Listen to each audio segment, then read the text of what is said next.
दोस्तों नमस्कार। दोस्तों देश में कुल 50 सेंट्रल यूनिवर्सिटीज हैं और इन 50 सेंट्रल यूनिवर्सिटी में एक भी यूनिवर्सिटी ऐसी नहीं है जो कि ऑनलाइन अपने सभी छात्रों को पढ़ा पाने में सक्षम हो पा रही हो। इतना ही नहीं, इन 50 सेंट्रल यूनिवर्सिटीज में एक भी यूनिवर्सिटी ऐसी नहीं जिसने की परीक्षा का कोरम पूरा कर लिया हो ऑनलाइन तरीके से। आप कहेंगे इंफ्रास्ट्रक्चर नहीं है, तो देश की 900 यूनिवर्सिटीज में से 50 बेस्ट सेंट्रल यूनिवर्सिटीज जिनको सबसे ज्यादा इंफ्रास्ट्रक्चर यूजीसी मुहैया कराती है, केंद्र सरकार मदद के तौर पर देती है, वह भी इस दौर में अपने छात्रों को किसी भी तरीके से जोड़ पाने में सक्षम नहीं हो पा रही है। यह पहली स्थिति। दूसरी स्थिति, इस देश के भीतर में जो भी राज्य सरकारें हैं वो अपने कर्मचारियों को जो वेतन दे पा रही है वह वेतन शराब की बिक्री और पेट्रोलियम पदार्थों की बिक्री यानी पेट्रोल डीजल की बिक्री के जरिए ही जो कमाई एक्साइज और सेल टैक्स के जरिए हो पा रही है उसी से दे पा रही है। आप कहेंगे राज्यों की इकोनॉमी डगमग है। हम तीसरी स्थिति यह बताएं कि जो जीएसटी के तहत केंद्र सरकार को जो राज्यों को पैसा देना होता है, केंद्र सरकार हाथ खड़े कर दे रही है, हमारे पास पैसा नहीं है। आप कहेंगे देश की इकोनॉमी लगता है पटरी से उतर चली है या हमारी इकोनॉमी का चक्का पूरी तरीके से रुक गया है। हम एक चौथी स्थिति बताएं कि इस देश में आरबीआई कह रही है कि इकोनॉमी ठप है और उसको पटरी पर लाने के लिए बड़ी जद्दोजहद करनी पड़ेगी, लेकिन हमारे सारे औजार खत्म नहीं हुए हैं, हम उसे पटरी पर ले आएंगे, लेकिन स्थिति कैसे सुधरेगी हम नहीं जानते हैं। आप कहेंगे इसका मतलब है कि आरबीआई भी अब इस देश में परिस्थितियों को ठीक करने की स्थिति में नहीं आ पा रहा है।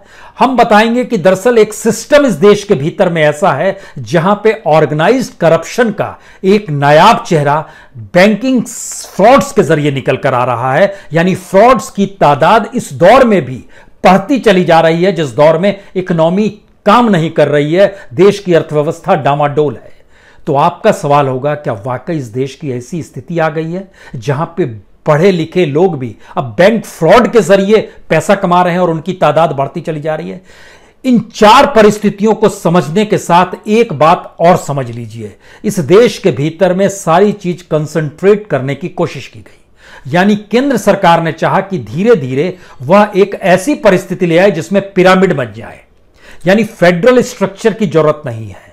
केंद्र सरकार ही इस देश के हर इंस्टीट्यूशंस को कैसे चलाएगी और जो फेडरल स्ट्रक्चर के तहत जो राज्यों के पास अधिकार थे वह अधिकार भी बड़ी तादाद में केंद्र पर वो आश्रित हो जाए, एक ऐसी व्यवस्था बना दी जाए।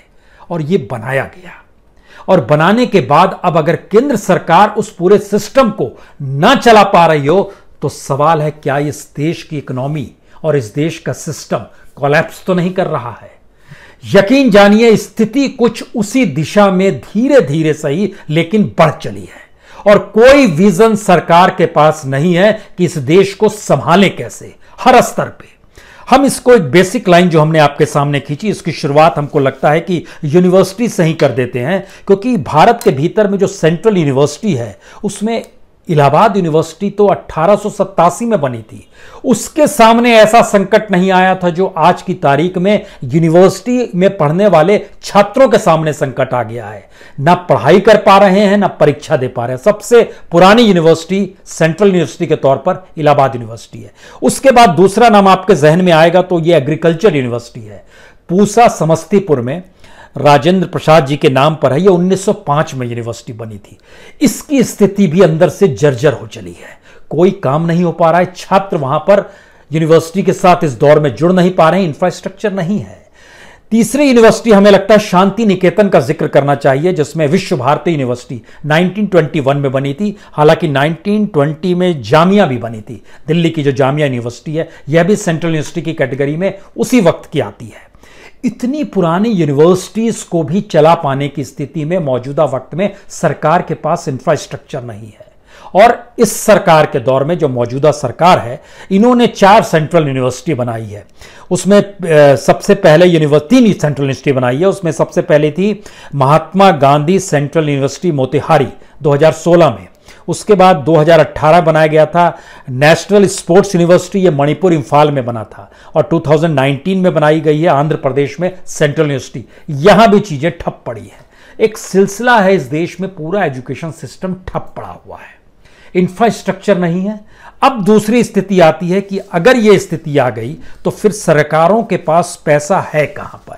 आपको जानकर हैरत होगी कि जो जीएसटी बनाया गया, एक देश एक टैक्स के तहत, उसके मातहत जो प्रयास किए गए कि हम इस रूप में काम करेंगे, उसमें लगभग देश भर में 17 टैक्स इससे पहले लिए जाते थे, लगभग 26 सेस लिए जाते थे, सबको एक साथ मिला दिया गया और पैसा लेना शुरू किया गया और केंद्र सरकार ने ऐलान किया कि हम राज्यों को पैसा देंगे। स्थिति इतनी नाजुक हो गई है कि इस फाइनेंशियल ईयर में केंद्र सरकार राज्यों को पैसा दे पाने की स्थिति में नहीं है। राज्य ना सिर्फ हाथ खड़े कर रहे हैं कि हम कैसे करेंगे, बल्कि अलग अलग राज्यों ने अपने अपने तौर पर कहा है कि हम अपने अधिकारी कर्मचारियों को पेमेंट कैसे करें। कोई कह रहा है हम स्वास्थ्य कर्मचारियों को पेमेंट नहीं कर पाएंगे, कोई कह रहा है कि शिक्षा से जुड़े कर्मचारियों को हम पेमेंट नहीं कर पाएंगे। हर की अपनी अपनी संकट है और ये पूरे देश के भीतर में है। अब सवाल है कि जो राज्य सरकारें हैं वो पैसा कहां से लेकर आएंगी। तो इसका भी आपको जानकर हैरत होगी कि जो शराब से कमाई है वह जीएसटी के बाद सबसे बड़ी कमाई है। इस देश के भीतर में पिछले फाइनेंशियल ईयर में तकरीबन 1,75,501 करोड़ रुपया जो था, यह पैसा मिला शराब बेचने से।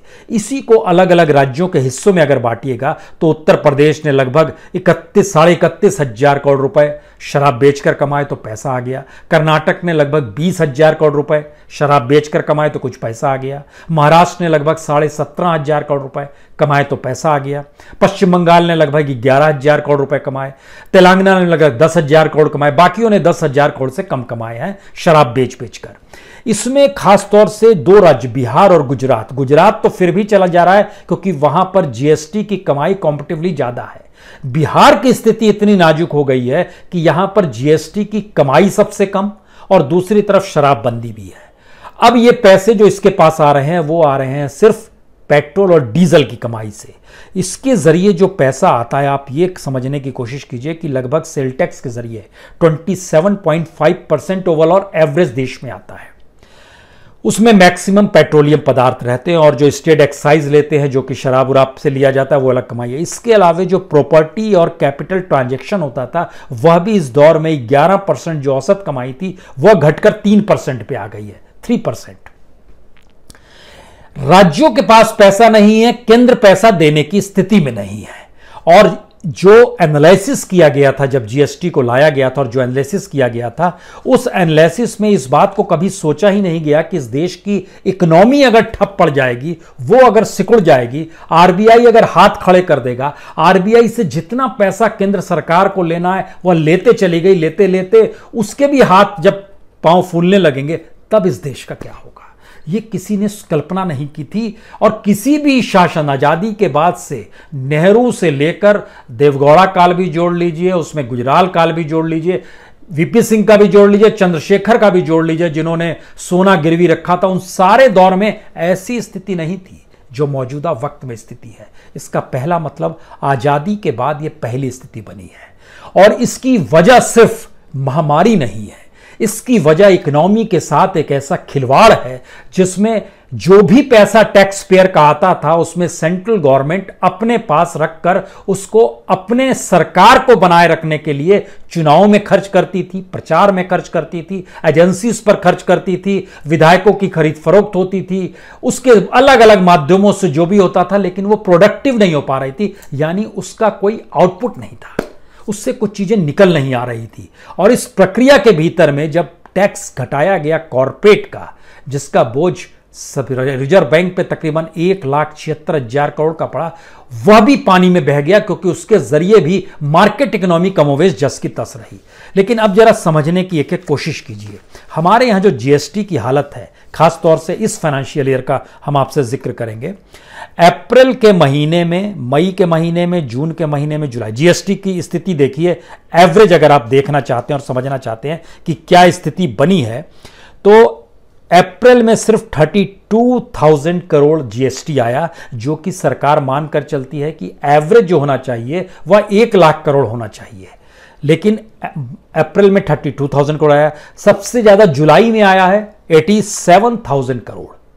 लेकिन एवरेज जब 4 महीने का निकाला गया तो वो आ रहा है 68,000 करोड़। सरकार के पास पैसा कम है, लेकिन आपका फिर सवाल होगा, क्या इतना कम है कि राज्यों को पैसा नहीं दिया जा सके? जी नहीं, केंद्र सरकार ने अपनी लायबिलिटी इतनी ज्यादा बढ़ा ली और उसका खर्च इतना ज्यादा बढ़ गया है कि पिछली सरकारों की तुलना में इस सरकार के खर्च जो हैं उसमें तकरीबन 22% का इजाफा हो गया है। तो वो 22% कहां से खपाएगी अगर इकोनॉमी डामाडोल हो गई है तब? इसमें जब आप अलग अलग हिस्सों में देखते हैं कि एवरेज जिस समय से जीएसटी लागू हुआ था उस फाइनेंशियल ईयर में चले जाइए 2017-18 में, तब एवरेज 82,000 करोड़ हर महीने का था। उसके अगले साल बढ़ा वो 98,000 करोड़ हो गया, उसके अगले साल बढ़कर 1 लाख करोड़ को पार कर गया और इस बार घट के वो 68,000 करोड़ पर आ गया। ये जीएसटी का एक बेसिक हिस्सा है जिसके जरिए सरकार कह रही है हमारे पास पैसा नहीं है। सरकार का ये कहना कि हमारे पास पैसा नहीं है, इसमें महाराष्ट्र सरकार, पंजाब सरकार, कर्नाटक सरकार, त्रिपुरा सरकार बोल रही है हेल्थ केयर कर्मचारी हमारे यहाँ सबसे ज़्यादा है, हम उन्हें पैसा कैसे दें, हम वेतन नहीं दे पाएंगे। उत्तर प्रदेश, तेलंगाना, कर्नाटक, मध्य प्रदेश ये कह रहे हैं कि शिक्षा संस्थान और उससे जुड़े हुए कर्मचारियों को हम पेमेंट कहां से करें। रोना रो रहे हैं बंगाल भी, बिहार भी, अपने अपने तौर पर। हर किसी के सामने सबसे बड़ी मुश्किल यह है कि आरबीआई से जो पैसा मिलना था वो पैसा भी इन लोगों ने मैक्सिमम निकाल लिया। मैक्सिमम पैसा जो राज्यों के हिस्से में आता कि वो कर्ज लेते वह तकरीबन 3-3.25 लाख करोड़ था। और आपको जानकर हैरत होगी कि राज्यों ने आरबीआई से, एसबीआई से जो पैसा ले लिया है, जो क्लियर कट किया था कि आरबीआई ने एसबीआई को पावर दिया था कि आप कितना पैसा बांटेंगे, लगभग 2.5 लाख करोड़ पैसा राज्य उठा चुके हैं और लिमिट जो होती है एसबीआई की वह 4.28 लाख करोड़ की है। 4.28 लाख करोड़ में से कर्ज देने की स्थिति में वो सिर्फ 3.13 करोड़ थी, उसमें से 2.5 करोड़ दिया जा चुका है। अब इसका मतलब यह है कि अगर सरकारों के पास पैसा नहीं है, केंद्र पैसा देने की स्थिति में लोग जाएंगे आरबीआई के पास। आरबीआई की स्थिति को भी जरा समझ लीजिए। आरबीआई बहुत साफ तौर पे कह रही है कि हमने जो केंद्र सरकार को जितना पैसा दिया, हमने जो अपने तौर पर कंटीजेंसी फंड एक बनाया था वह भी इस बार मैक्सिमम है। 2020 का जो कंटीजेंसी फंड जो है वो तकरीबन 2,64,000 करोड़ का है, जो मैक्सिमम है अभी तक का। मनमोहन सिंह के सरकार में यह 2,21,000 को कभी पार नहीं कर पाया, लेकिन अब यह बढ़ते बढ़ते 2,64,000 करोड़ तक पहुंच गया है। सरकार जो पैसा लास्ट ईयर और सरकार को ने जब बैंक से पैसा मांगा आरबीआई से, तो पहली बार था कि डिविडेंड के अलावे जो पैसा दिया जाता है उसकी एक सीमा होती है, वो लगभग 50,000 करोड़ की होती है। लेकिन जब विमल जलान साहब को लेकर आया गया और जिसका विरोध उर्जित पटेल कर रहे थे कि अगर केंद्र को पैसा दे देंगे तो कल बैंकों के सामने जब संकट आएगा तो उसको आरबीआई कैसे संभाल पाएगी। केंद्र सरकार का बड़ा साफ मानना है कि पहले हम रहेंगे तब ना आप रहेंगे, तो हम रहेंगे और आप रहेंगे, तो इस चक्कर में तमाम बैंकिंग बोर्ड के भीतर और आरबीआई बोर्ड के भीतर भी जो मेंबर्स होते हैं, जिनको वोटिंग का पावर होता है, उनकी नियुक्ति पॉलिटिकल होने लगी। बैंकिंग बोर्ड के भीतर, आरबीआई बोर्ड के भीतर, तमाम पीएसयूज के बोर्ड के भीतर हर जगह नियुक्तियां जो थी वो पॉलिटिकल हुई हैं। पॉलिटिकल नियुक्तियों में जब नियुक्ति कोई प्राइम मिनिस्टर या गवर्नमेंट अपने व्यक्ति का कर रही है तो वो व्यक्ति उस इंस्टीट्यूशन को नहीं देखेगा, वह सरकार को देखेगा। इस देश की सबसे बड़ी त्रासदी यही है। प्रोफेशनल्स कन्वर्ट हो गए प्रो गवर्नमेंट या गवर्नमेंट की गोदी में जाकर बैठ गए। ये उसी तरीके से पूरा देश चलने लगा। आरबीआई, विमल जलान साहब ने रिपोर्ट बनाया, नहीं हम लोग दे सकते हैं, तो इस चक्कर में 1,76,000 करोड़ रुपए गवर्नमेंट को पहली बार दिए गए थे और वह स्थिति धीरे धीरे धीरे धीरे बढ़ती चली गई। सवाल इतना भी नहीं है, सवाल यह है कि इंटरप्रिटेशंस जो हैं इस सरकार के, जैसे लाल किले के प्राचीर से प्रधानमंत्री मोदी ने कहा हमारी इकोनॉमी इतनी मजबूत है कि देखिए हमारे पास जो विदेशी मुद्रा का भंडार है वह सबसे ज्यादा है। सबसे ज्यादा विदेशी मुद्रा का भंडार मोदी सरकार के दौर में है, बिल्कुल इनकार नहीं है, लेकिन बेसिक इकोनॉमी कहती है कि आपके पास अगर विदेशी मुद्रा का भंडार सबसे ज्यादा हो चला है तो यह कोई अच्छी बात नहीं है। आप कहेंगे ये कैसे? इसको थोड़ा समझना चाहिए कि यह विदेशी मुद्रा का भंडार जो सबसे ज्यादा इस दौर में हो गया है, तकरीबन $535.25 बिलियन, यानी $535 बिलियन अभी है। पिछले साल जून के महीने तक में ये लगभग 427 बिलियन डॉलर था। अभी अगस्त में 535 बिलियन, जिसका ऐलान लाल किले के प्राचीर से हुआ। लेकिन जरा समझिए इस बात को कि ये पैसा जो होता है, ये पैसा किस लिए होता है? ये पैसा होता है कि जिन चीजों को हम लोग इंपोर्ट करते हैं उसके एवज में ये पैसा दिया जाता है। इस दौर में इंपोर्ट पूरा रुक गया, यानी जो भी बाहर से लॉकडाउन की स्थिति में जो इकोनॉमिक एक्टिविटी थी वो थम गई। कच्चा तेल लगभग 55.9% नीचे चला गया, यानी लगभग उसमें 19.6 बिलियन डॉलर सरकार के इस खाते में जमा हो गए जो जाने चाहिए थी। हमारी इकोनॉमी थमी हुई थी तो लगभग 20 बिलियन डॉलर मान लीजिए उसमें बच गए। जो गुड्स एक्सपोर्ट था, जो हम लोग एक्सपोर्ट करते हैं उसमें भी विदेशी मुद्रा की जरूरत पड़ती है, उसमें तकरीबन 30% की कमी आ गई। इससे लगभग 75 बिलियन डॉलर और बच गया। लेकिन इकोनॉमी हमारी देखिए कैसे ठप पड़ी हुई है। जो हमारे यहाँ जो लॉकडाउन था की वजह से जो हॉलीडे था, बिजनेस ट्रिप था, एजुकेशन के लिए बच्चे बाहर जाते थे पढ़ने के लिए, जो फॉरेक्स की इन्होंने कोई डिमांड ही नहीं की है। अब कोई डिमांड नहीं हुई है तो पैसा बचा हुआ है, लेकिन सारी चीजें ठप हो गई है। और इस दौर में सबसे बड़ी पूंजी जो गवर्नमेंट कहती है हमारा खजाना भरा हुआ है, उसमें अंतर्राष्ट्रीय बाजार में सोने की कीमत बढ़ गई। सोना आपके पास मान लीजिए 1 केजी था तो उसकी कीमत कल जो थी और उसकी कीमत आज जो है वो बढ़ी हुई कीमत के साथ फॉरेक्स की कीमत आंकी जाएगी। तो उसके जरिए लगभग 21.7% इजाफा हो गया इस सोने की कीमत में। तो इससे सरकार के खजाने में कीमत की बढ़ोतरी हो गई लगभग 38 बिलियन डॉलर की। सवाल है कि फॉरेक्स बढ़ गया है लेकिन पूरी इकोनॉमी आपकी ठप है। इकोनॉमी चलने लगेगी तो फॉरेक्स उसमें इन्वेस्ट होगा, फॉरेक्स इन्वेस्ट होगा तो इकोनॉमी के जरिए इस देश के लोग जुड़ेंगे, किसी की कमाई हो रही होगी, किसी को रोजगार मिल रहा होगा, किसी का बिजनेस बढ़ रहा होगा, कोई कंज्यूमर को सामान मिल रहा होगा। यह पूरा प्रोसेस इस दौर में ठप कर दिया गया। आप फिर कहेंगे कि महामारी है, इसके अलावे हमारे पास ऑप्शन क्या था? दुनिया के वह तमाम देश जो टॉप 10 देश हैं जो कोरोना से प्रभावित हुए हैं, उन्होंने अपनी इकोनॉमी को संभालने के लिए जो सबसे बेहतरीन काम यह किया कि लॉकडाउन की प्रोसेस, महामारी से जूझने की स्थिति में इकोनॉमी कैसे रहे, इसके लिए एक विजन दिया। हमारे यहां इस बात का बड़ा जोर शोर से ऐलान किया गया कि हमने तो 20 लाख करोड़ का एक पैकेज दे दिया है।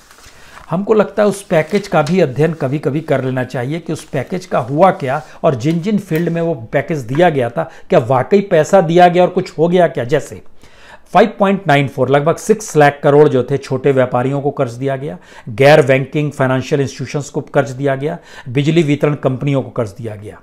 आज की स्थिति में इन तीनों जगहों पर जो 5,94,000 करोड़ रुपए जो मदद या आवंटित किए गए, इन तीनों जगहों की स्थिति में जो एमएसएमई से जुड़े हुए लोग हैं उनकी स्थिति में लगभग 85% की स्थिति नाजुक है।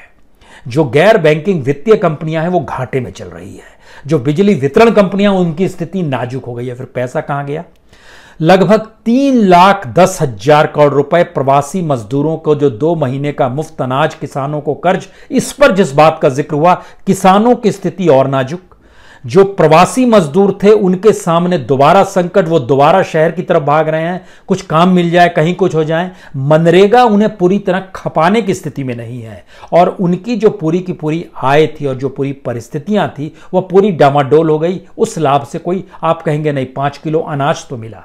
5 किलो अनाज के जरिए वह पेट भर पा रहे हैं या फिर उनकी जिंदगी चल पा रही है? इस स्थिति में अगर हम लोग पॉजिटिव होकर चले, मान भी लें हाँ ऐसा हुआ है, तो ठीक है। तब इसके मतलब फिर से नया शुरू हुआ कि यह मजदूर अब काम नहीं करेगा, काम नहीं कर रहा है, कहीं नहीं जाएगा। अगर 5 किलो से पेट परिवार का भर जाता है, प्रति व्यक्ति जो 5 किलो देने का जिक्र था, अगर यह हो रहा है तो मान लीजिए अब मजदूर के पास काम नहीं, मजदूर को काम की जरूरत नहीं, आप अनाज दे रहे हैं। इसके अलावे जो खेती के बुनियादी ढांचे के लिए जो तकरीबन 1.5 लाख करोड़ का जिक्र था, इस देश के भीतर में, चाहे वो सिंचाई की व्यवस्था हो, चाहे बीज बांटना हो, चाहे खाद देना हो, चाहे डीजल पंपिंग करनी हो, चाहे गांव में अनाज उठाकर मंडी तक लाना हो, सारी स्थितियों को जब आकलन करेंगे तो आपको जानकर हैरत होगी, ठीक इसी पीरियड में, अप्रैल से लेकर अगस्त तक के पीरियड में 2019 की तुलना में लगभग इसमें गिरावट 120% की आ गई है। अब आप क्या करेंगे? कहीं भी चीजें चल नहीं पा रही है। और जो इस बात का जिक्र हुआ, जो सीएमआई की तरफ से इस बात का जिक्र हुआ, जो गवर्नमेंट की एजेंसी है, कि लगभग अप्रैल में 15 करोड़ लोग बेरोजगार हुए, उसमें से 12 करोड़ लोग असंगठित क्षेत्र के थे, अनऑर्गेनाइज सेक्टर के थे। उसमें से उसने मान लिया कि 11 करोड़ लोगों को मनरेगा में काम मिल गया या छिटपुट काम मिल गया। लेकिन आपको दूसरा सच ये जाना होगा कि सीएमआई कहती है कि 11 करोड़ असंगठित क्षेत्रों में से ज्यादातर लोगों को मनरेगा में खपा लिया गया। लेकिन मनरेगा का अपना डाटा कहता है कि जब यह संकट नहीं आया था, उस समय तक हम जितने लोगों को काम दे पा रहे थे उसमें बढ़ोतरी पूरे देश के भीतर में 1 करोड़ 20 लाख लोगों की हुई है। यानी जो 12 करोड़ असंगठित क्षेत्र के लोगों की संकट सामने आया था, उसमें सिर्फ 1 करोड़ 20 लाख हम सीधे सीधे मान रहे हैं, बाकियों की क्या होगी। यानी एक ऐसी परिस्थिति में देश को उलझन में डाल दिया गया जिसमें हर के सामने मुश्किल है रोजगार को लेकर। और ऐसे में इस साल का जो रिजर्व बैंक ने डाटा जारी कर दिया कि बैंक फ्रॉड की घटनाएं बढ़ गई हैं। हम लगातार आपको बताते आए हैं कि बैंक फ्रॉड 2014 के बाद से किस तेजी से बढ़ा है, ना सिर्फ फ्रॉड ऑफ केसेस बल्कि रकम भी। और यह रकम पिछले साल 2019 में हाइट पर पहुंच गई थी और जानकारी मिली थी कि यह हाईएस्ट हो सकता है, तकरीबन 1.25 लाख करोड़। 1.25 लाख करोड़ का बैंक फ्रॉड पिछले साल हो गया था, इस साल क्या हो गया। इस दौर में जानकारी निकल कर आई, ये 2.25 लाख करोड़ का, जो 1.25 लाख करोड़ का जिक्र था वो 18-19 का था। 19-20 का डाटा जो दिया गया आरबीआई के जरिए, उसमें कहा गया कि 1,85,644 करोड़ रुपए का फ्रॉड हो गया है। और फ्रॉड के टोटल केसेस जो हैं वह तकरीबन 8,707 केसेस हैं। इसमें सारे बैंक हैं, कॉमर्शियल बैंक है, प्राइवेट बैंक है, पब्लिक बैंक है, हर तरह कोऑपरेटिव से सब है। लेकिन जो पब्लिक सेक्टर के बैंक हैं उसमें फ्रॉड केसेस 4,610 है। यानी टोटल फ्रॉड के लगभग आधे फ्रॉड पब्लिक सेक्टर बैंक में हुए हैं। तो आप कहेंगे अच्छा बाकियों जगह पर भी होता है, लेकिन रकम देखिए, टोटल रकम जो फ्रॉड की हुई है वो 1,85,000 करोड़ की।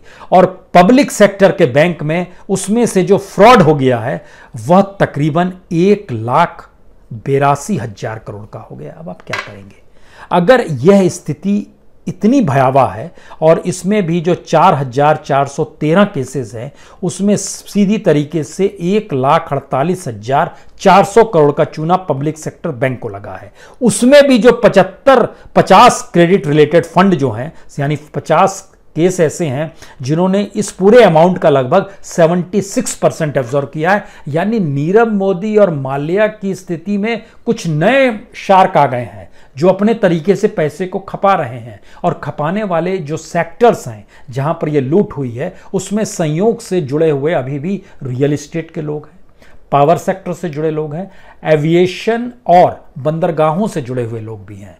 इसी दौर में इस देश के भीतर में हवाई अड्डे और बंदरगाह एक मित्र के हवाले, कॉरपोरेट मित्र के हवाले किया गया। दूसरी तरफ कम्युनिकेशन और बाकी चीजों से जुड़ी हुई जो चीजें थी वह एक दूसरे मित्र के हवाले किया गया।